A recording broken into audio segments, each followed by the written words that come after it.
بھی پاکیزہ دینی ادا اور مشن بلا وضاء حرمت سادات احترام مسجد اور مرکزیت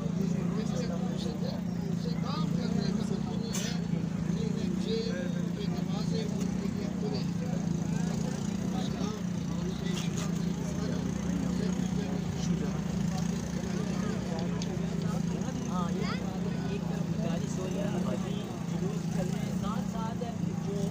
مختلف شیعہ علماء ہیں یا جو ازاکار ہیں ان کو شیڈول 4 میں ڈالا جا رہا ہے، گھروں میں بھی مجالس پہ پابندیاں لگائی جا رہی ہیں۔ تو جس طرح موسی صاحب ہر عاشورہ میں ہم دیکھتے تھے سب سے پہلے اسٹارٹ یہاں سے کرتے تھے، تو اس بار وہ چیز نظر کیوں نہیں آ رہی؟ آپ کا وہاں پر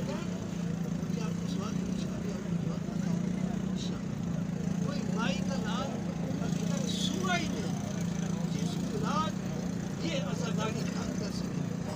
یہ شرم کی بات ہے کہ ہم لوگ لاٹ چلانے تو گھروں میں ہمیں قبول ہے، لیکن مولا کی عزاداری مجالس مستورات کو آپ گھر میں نہیں کرنے دے رہے۔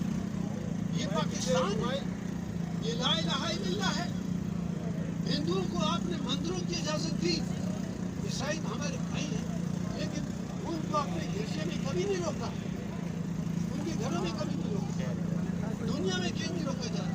جائیں باہر نکلے پاکستان سے تو آپ کو پتہ چلے گا پوری دنیا میں، یورپ میں، امریکہ میں، آسٹریلیا میں، روس میں، ہر جگہ، ایشیا میں، ہر جگہ عزاداری ہے۔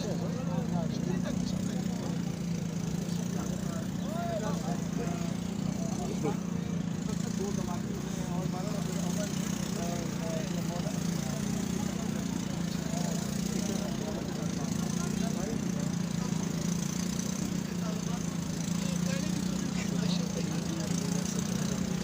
اسی عزاداری کی وجہ سے اب بھی انشاءاللہ ایسے وہ عزاداروں کو